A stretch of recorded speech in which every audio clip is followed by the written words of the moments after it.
The following audio may contain the personal testimonials of some independent OPTAVIA coaches or clients of OPTAVIA. The results relayed in these messages are based on the unique experiences of the participants, and we cannot guarantee like or similar outcomes. While you may be inspired by these accounts, please note that any stories of success have not been verified, and your individual path to healthy living and weight loss will vary. As always, it is our recommendation that you consult with a healthcare provider before starting a weight loss program.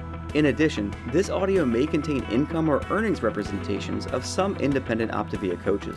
OPTAVIA makes no guarantee of financial success. Success with OPTAVIA results from successful sales efforts, which requires hard work, diligence, skill, persistence, competence, and leadership.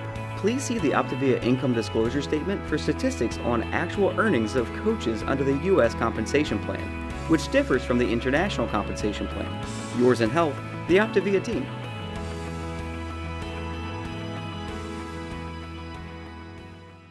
Hey, good evening, everybody. It is February 26th, last Wednesday of February of this, a leap year. Super exciting year, right? And tonight we are talking about continuing on in element 4, and specifically, my brain made me do it. We are Amber and Jared Smithson. We're independent certified OPTAVIA coaches, and we've been coaching for 131 months. It's like we're still infants, right?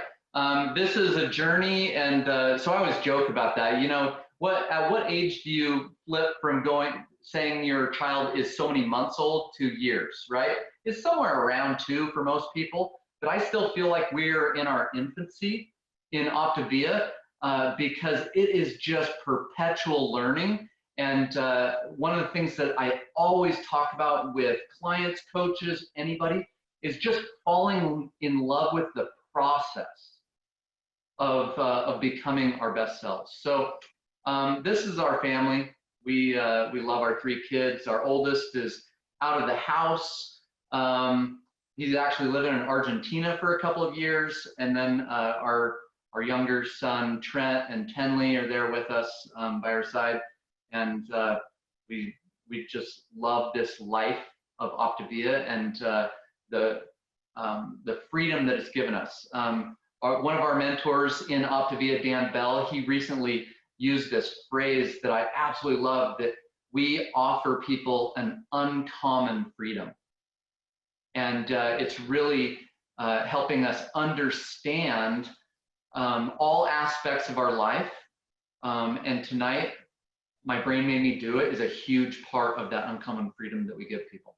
For those of you who are joining us via the podcast, that we are showing a picture of our family. We are standing on our volleyball court in our backyard. This is our love, is our family and volleyball. There's nothing better than a sunny day on a sandy beach. That's what I say. Absolutely. So a poll is popping up for those who are on live, and just simple, who are you? Are you a coach, a client, a guest? And the poll, those numbers are coming in, and so just as that's on your screen for live people, just continue. Once you click on who you are, that poll will go away. So tonight we're going to be talking about the Habits of Health Transformational System, element 4. The Habits of Health is what brought us to OPTAVIA 11 years ago. Absolutely. And if you don't have a copy of this yet, you are going to want to get your hands on this. So if you're just joining us, you're checking OPTAVIA out, then one thing you can do is go to habitsofhealth.com, and you can even download under the resources the first couple of elements of the life book. And it is such an amazing resource to actually take a real pen and actually write in it. It is a lost art. I know you guys are like, wait, a pen? I'm not sure if I have one of these. You know what? And one of the most common things that I hear from people is, just tell me what to do. Well, I'll tell you what to do. Get in that life book. It's basically a roadmap for you. You go through it and you discover what it is that you want with your health and in your life and so forth. And it's going to take you step by step through the process of creation. So our agenda for tonight is we're going to go over mindset, skill set, and action. So we're going to explore this space between stimulus and response. We're going to talk about our power to choose. We're going to give you a skill set, talk about skill set, how to control our lower brains, and that'll make more sense throughout this webinar, and using self-awareness. And then specifically with Dr. Anderson's action step of stop, challenge, and choose, and how that applies and allows us to create what we want. So you have the power to choose. Does everybody know this? So this is, most people that know me know that this is like my all-time favorite quote. Viktor Frankl, survivor of 3 concentration camps, world-renowned psychiatrist. And this statement is found in his book, Man's Search for Meaning, following those 3 internment camps. And he said, between stimulus and response, there is space. In that space is our power to choose our response. In our response lies our growth and our freedom. Now, to me, I think about this all the time because we live in a world today, you go back 100 years ago compared to now, or even farther back, and the amount of stimulus in the world was minuscule compared to the amount of stimulus that we face today. Most people, I recently read a report that these things, these cell phone devices, all of our electronic devices, that Americans on average swipe them open over 400 times per day. I believe that. How many of you have ever swiped it open, and by the time you swipe it to unlock it, you already forgot why you went to your phone? All the time. But we're so attached to them. There's just like this power and this compulsion to grab them because there's so much information there. There's so much accessible to us. And so oftentimes we don't manage the stimulus in our lives, and we don't intentionally slow things down and create space between the stimulus and the response. We go from stimulus to reaction. And stimulus and reaction, stimulus and reaction. No wonder we are so exhausted by the end of days, the end of weeks. Because our brains literally can't manage all this information and stimulus that we're getting. So we have the great Stephen Covey. He always said that one of the ways that you manage stimulus is rather than scheduling priorities, or sorry, other way around. Rather than prioritizing your schedule, you schedule your priorities. Okay, I knew what I was meaning. My lips don't always say the same things that my brain's thinking. You needed some more space between stimulus and response. I needed to slow down a little bit. So when we go to the 3 parts of our brain, if you work from the bottom up, you go to the lizard brain, the autonomic brain. It's the handles all the stuff that you never have to think about. Reactive brain is that Labrador brain. It's the emotion center. It makes life fantastic, right?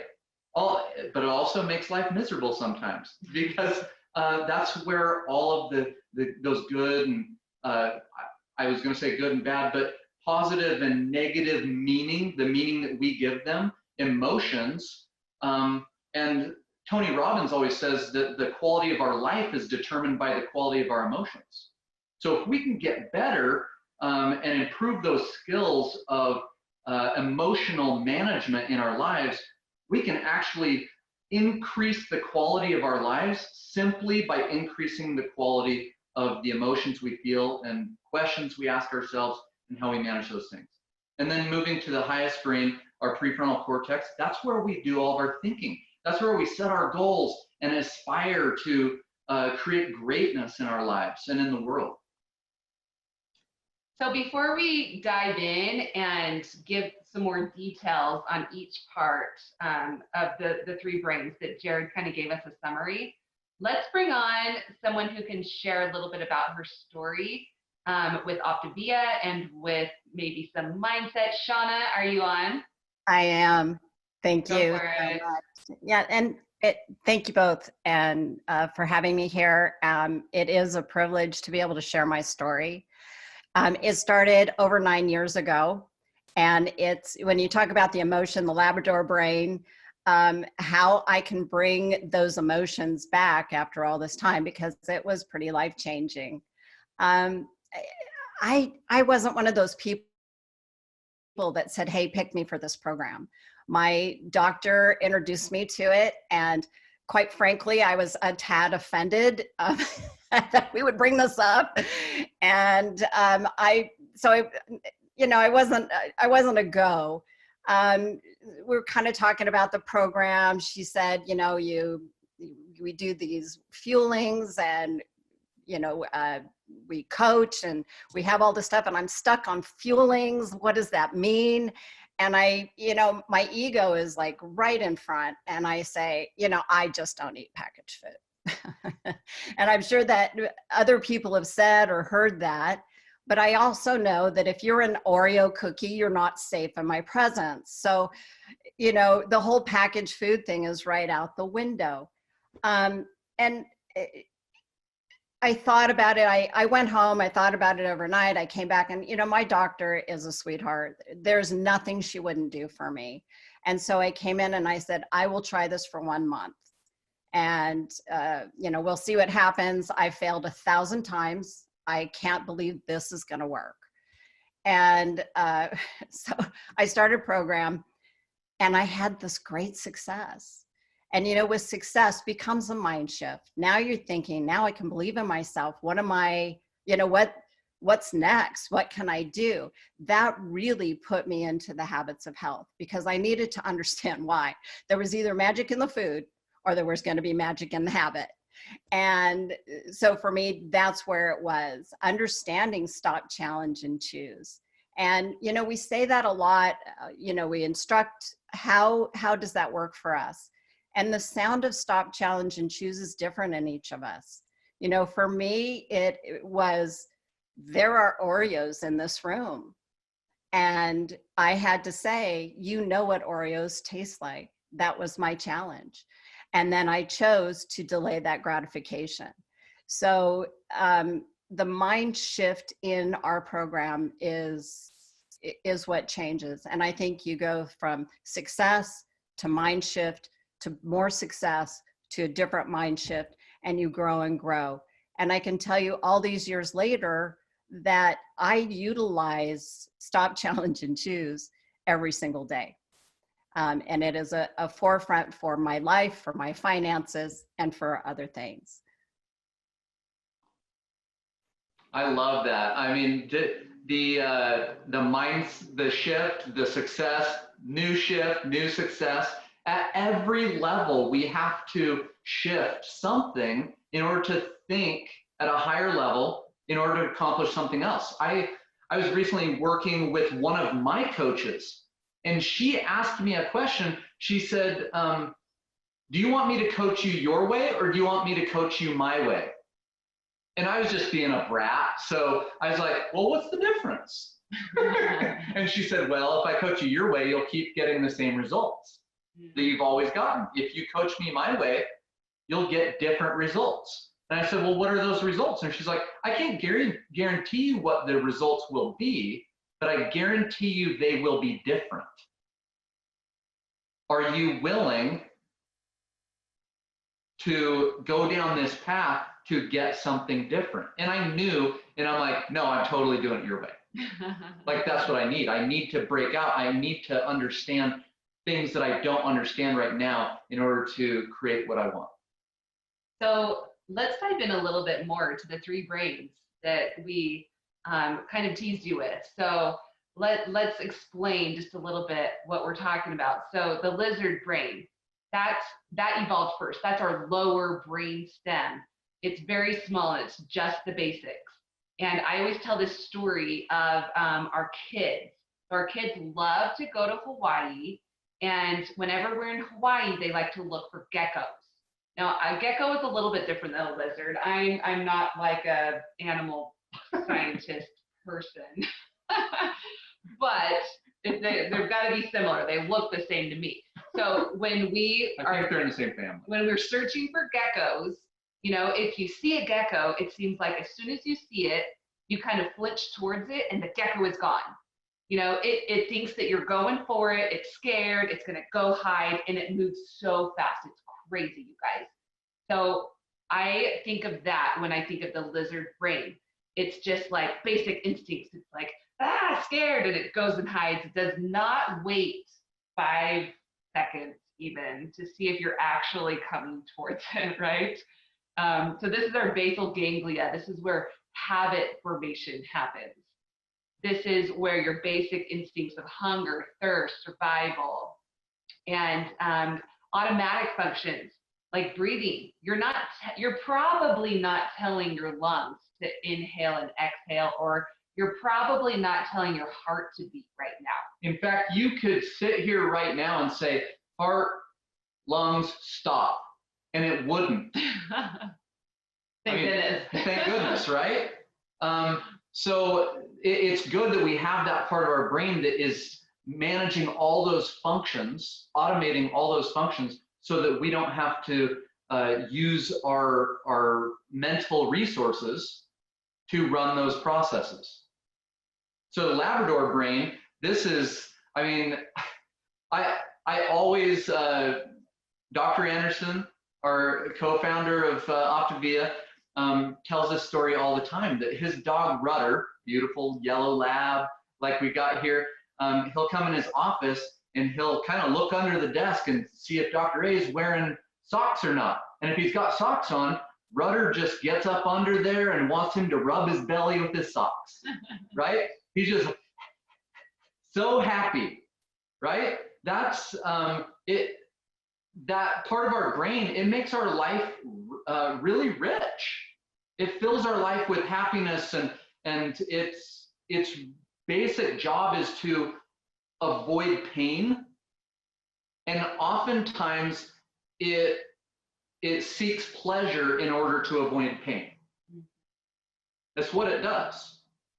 I mean, going back to what Shonna was talking about with the Oreos, one of the first things that I learned with understanding the brains and stuff was when I started the program 11 years ago and lost 50 pounds, was just separate emotions from food. Like if I was gonna eat Oreos aren't my food of choice, but if Oreo was the thing, like if I was feeling stressed or lonely or angry or whatever emotion I was feeling, not to eat the Oreos at that time.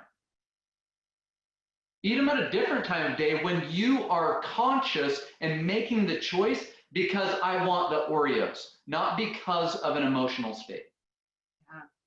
Yeah, and you know, there's no morals in this part of the brain. And I think of, I had a dog, I had a German Shepherd, part Samoyed. It was this giant dog. It would jump up on my dad's shoulders. My dad's 6'4", and lick his face. And the dog just thought that she was so cool when she caught a gopher, and she would leave the gopher as this present on our back step. And she was so proud of herself. And she's like, yeah, you know, I brought you a present. And the dog did not have that, like, oh man, that poor gopher, I wonder if it had family. Like, I wonder if there's babies and now it doesn't have a mom. Like, no morals, right? It's just seek pleasure, avoid pain. And how many times do we let our brain stop at this point, right? So our human brain, everything we do has to run through our human brain. We can, I mean, we don't allow it to be involved in the process all the time, but it's involved all the time. So it's where we think, it's where our ambition comes from, where our discipline, our mindfulness, our free will, and our free won't. I won't do that because it doesn't fit in with my desired outcome, with my goals, with my wants. Exactly. So here's the interesting thing. If you take these three parts of our brain, the lizard, the Labrador, and the human, is sometimes we have that stimulus and then our response comes very quickly. So stimulus and response are very near each other.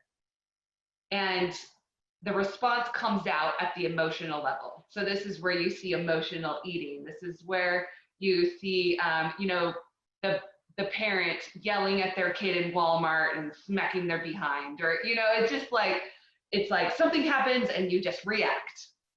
Stimulus, response, very close.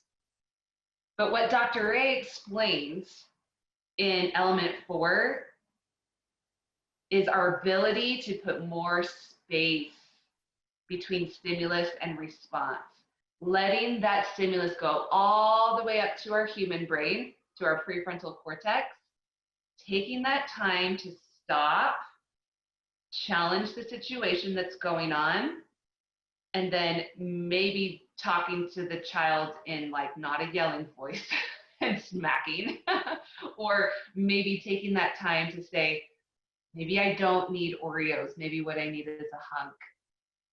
And just putting more space.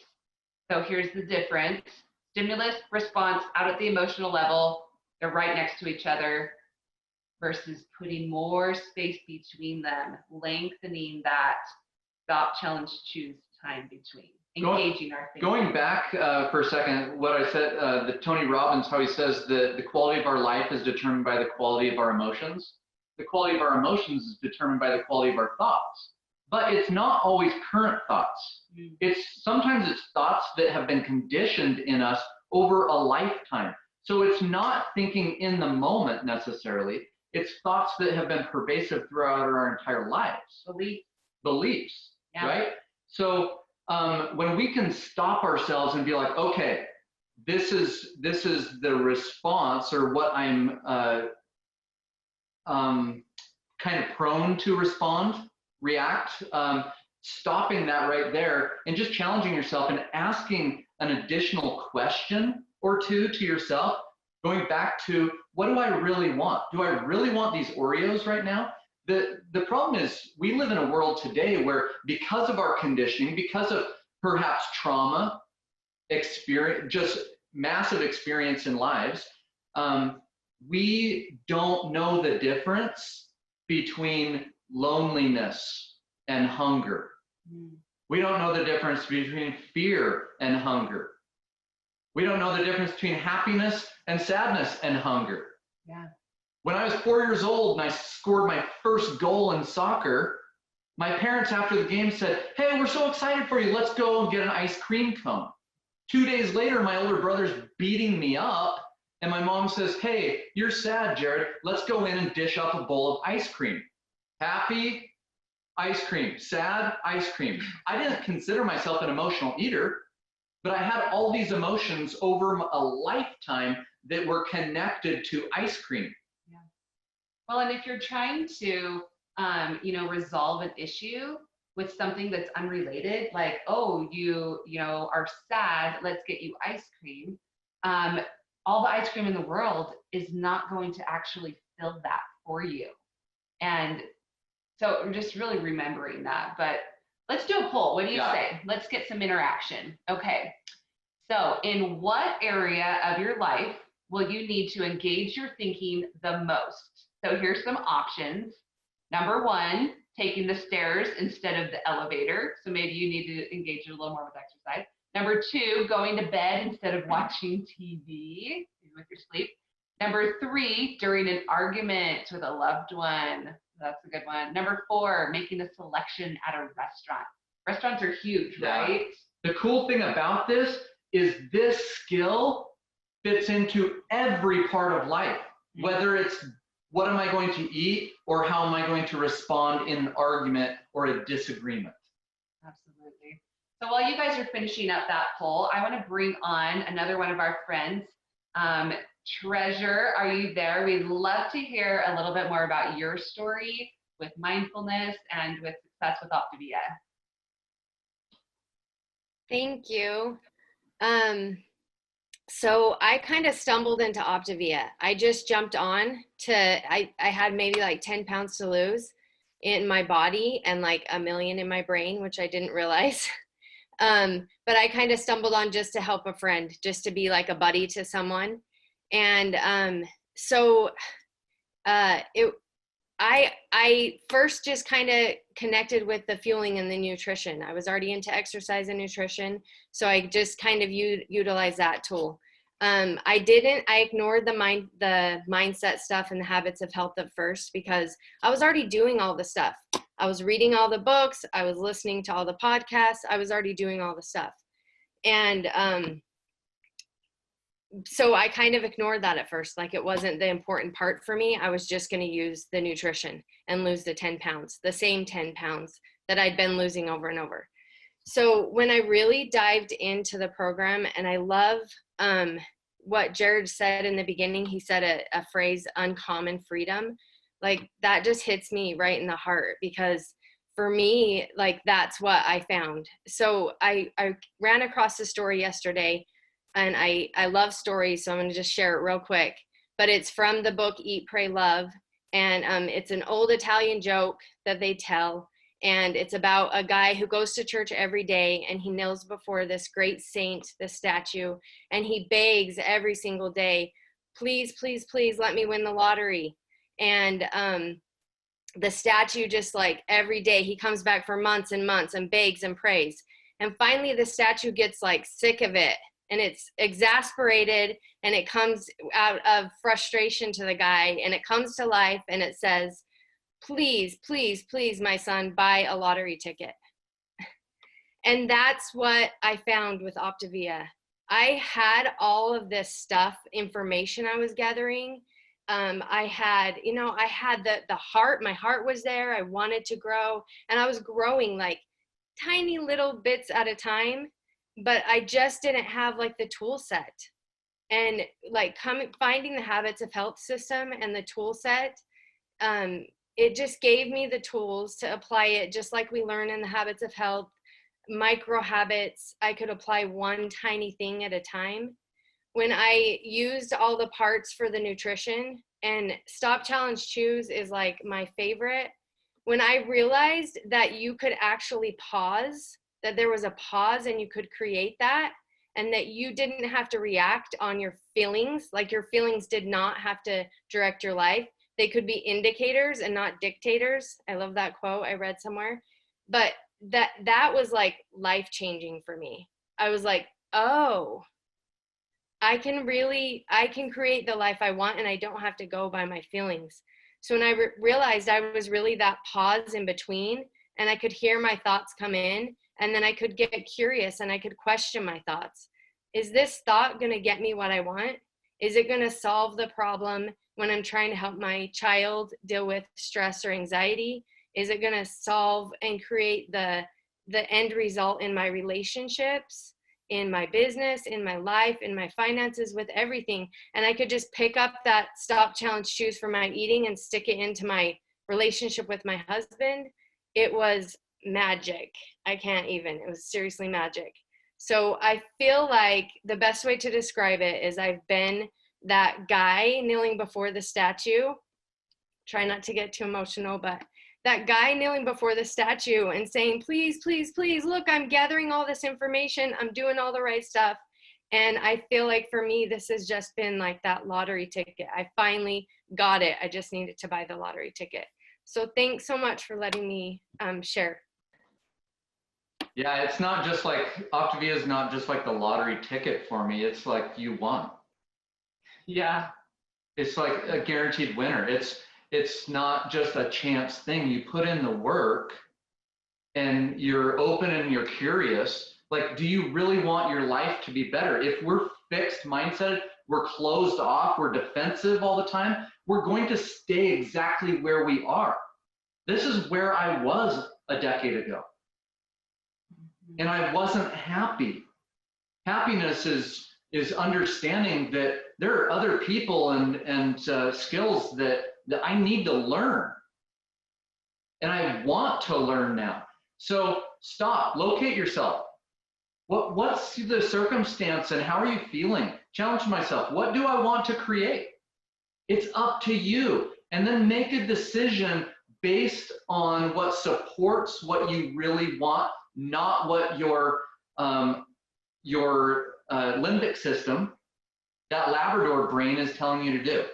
I love that. So while we're closing up, go ahead and rate our community time if you enjoyed it tonight. Maybe it was excellent. I'll put a plug in for choosing excellent. Very good, good, below average, or poor. So let's just wrap up by, you know what, if you like these, share them with others. We have OPTAVIA YouTube playlist where you can subscribe or you can make comments. You can see the whole playlist of all of the calls. And make sure to join us next week as Shirley Mast, one of my personal friends, is going to be talking a little bit about optimizing your surroundings. So thank you so much, you guys, for joining us for the Habits of Health Community Time. This audio may have contained the personal testimonials of some independent OPTAVIA coaches or clients of OPTAVIA. The results relayed in these messages are based on the unique experiences of the participants, and we cannot guarantee like or similar outcomes. While you may be inspired by these accounts, please note that any stories of success have not been verified, and your individual path to optimal health will vary. As always, it is our recommendation that you consult with a healthcare provider before starting a weight loss program. In addition, this audio may have contained income or earnings representations of some independent OPTAVIA coaches. OPTAVIA makes no guarantee of financial success. Success with OPTAVIA results from successful sales efforts, which requires hard work, diligence, skill, persistence, competence, and leadership. Please see the OPTAVIA income disclosure statement for statistics on actual earnings of coaches under the U.S. compensation plan, which differs from the international compensation plan. Yours in health, the OPTAVIA team.